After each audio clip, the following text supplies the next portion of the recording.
So good afternoon, everyone. My name's Erin Stommer. Hi, I'm Margaret Keogh. And both of us were managers for this semester's capstone workshop in sustainable development under the guidance of Professor Stuart Gaffin and Master's candidate Eileen Quigley. So just a background, this workshop is one of the culminating courses that we take as part of our sustainable development curriculum. And it really gave us undergraduate students the opportunity to interact directly with clients in New York and work on real social and environmental challenges that are going on. So our client this semester was the NRDC, the Natural Resources Defense Council, which is an environmental action organization that was founded by a group of lawyers in 1970. And the main priorities include protecting community health by preventing pollution, ensuring safe and sufficient water, and fostering sustainable communities, which they do through research as well as political activism. So we were fortunate enough to work with Senior Attorney Larry Levine of the NRDC, which, as we mentioned, he can't be here right now, but hopefully he'll make it later on.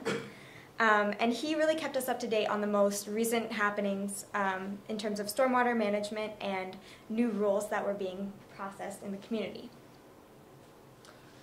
So we started off our semester with the new New York City Stormwater Performance Standard. It was published in September, so it was right at the start of this project. The first key point of it is that the stormwater release rate, which first of all is, as you can imagine, is the stormwater rate of flow in any from any given site area. It's required that it must be at 0.25 cubic feet per second, or 10% of the allowable flow, whichever one is lower for the site. The second crucial point is that the stormwater release rate will be adjusted according to the change in the site area. And whenever a place or a site in New York City is redeveloped, of course the boundaries, whatever of the site change. So as you can imagine, the stormwater rate would change proportionally. And the third point of the Stormwater Performance Standard is that landowners and their successors would be held accountable to maintain the on-site systems to manage stormwater flow. They would be called to file deed restrictions, which are basically just land restrictions on the site area, preventing any future building on the zoning site that would potentially increase the stormwater rate in the future. And also they are required to submit a triennial certification of the system, So the outline of today's presentation will start with the project background.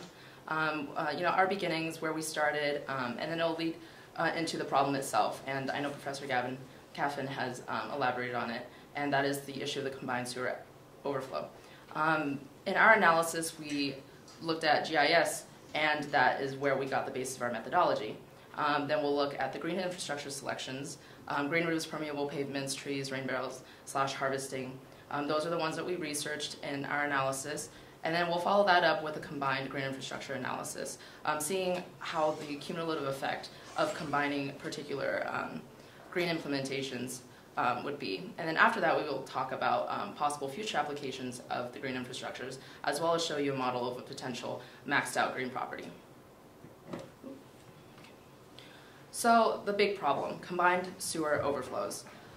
It's, as Professor Gaffin has already elaborated, I'll just go over the key points. It's a huge problem. Pipes basically carry sewage and stormwater to the wastewater treatment plant. There are, numerous ones all over New York City. And what happens is that during stormwater events, a higher volume of water goes to these plants that exceed their capacity, and a phenomenon called throttling occurs.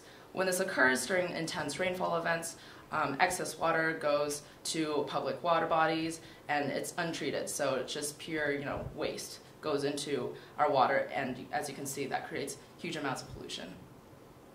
They threaten health, they threaten sanitation, they threaten the economic productivity in New York. I mean, if you get sick, you can't go to work. So the average CSO discharge actually is 500 million gallons per week in New York City. That's pretty disgusting. And can you imagine only an inch of rain is needed to fall on the streets and sidewalks of New York City to create 6,500 gallons of stormwater runoff. And that's a huge number. So that's why New York City thought of Green Infrastructure Plan. It predicts a green strategy that costs $5.3 billion versus a gray strategy that is estimated to cost $6.8 billion. So as Margaret just mentioned, the New York City Green Infrastructure Plan was published in September of 2010. And what this plan really was aimed to do was reduce the number of CSOs by looking to alternatives of green infrastructure rather than gray infrastructure. One of the main goals of the plan is to capture the first inch of rainfall on 10% of impervious areas in combined sewer watersheds, either by detention or infiltration techniques over 20 years. So in order to achieve that goal, the city has begun encouraging the installation of green infrastructure, and in 2012, the DEP just announced something really exciting, which is that $4 million in grants will be made available to private homeowners and business owners, as well as not-for-profits. So you apply to the grant program, and then you can essentially receive money to install your own green infrastructure. The NRDC and the Stormwater Infrastructure Matters Coalition focus on the green infrastructure benefits, not only environmentally, but aesthetic, social benefits that come along with green infrastructure that don't necessarily accompany gray infrastructure. And as we already mentioned, green infrastructure truly can reduce the number of CSOs. So the New York City Green Infrastructure Plan's approach focuses on mainly the implementation of green infrastructure, but also targeted smaller developments of gray infrastructure. So green infrastructure mainly consists of open spaces and vegetation that naturally manages stormwater, reduces flooding, and also can improve water quality through filtration. Some examples are green roofs, rain barrels, trees, permeable pavements, bioswales, and rain gardens. And in comparison to gray infrastructure, which is things you think about that are man-made, like conventional pipes and tanks, those are actually 10 times more expensive than a lot of the green infrastructure options that are available. So when we began our project, we actually looked at the Philadelphia Triple Bottom Line, which is their green infrastructure plan. They combined a plan that focused on social, environmental, and economic benefits for their city. And what they found is that green infrastructure is actually cheaper and much more desirable aesthetically, practically, and definitely easier to implement politically in the city. They projected it to be $1.6 billion in cost, calling it Green Cities Clean Waters. And they actually plan to transform 4,000 plus acres of impervious area within the combined sewage system, which is actually 34% of all the existing impervious area in Philadelphia.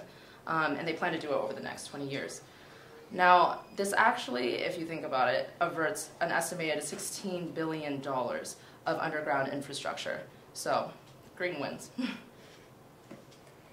So, in light of the DEP's green infrastructure plan, the new stormwater rule, and the $4 million that were just made available to private homeowners, we decided that it would be really beneficial to conduct a green infrastructure cost-benefit analysis for private homeowners in the New York City area. In the DEP's plan, they actually call for $0.9 billion of contribution in terms of investments in green infrastructure on behalf of private homeowners, but they don't really explicitly tell us in the plan what the private incentives are for doing so.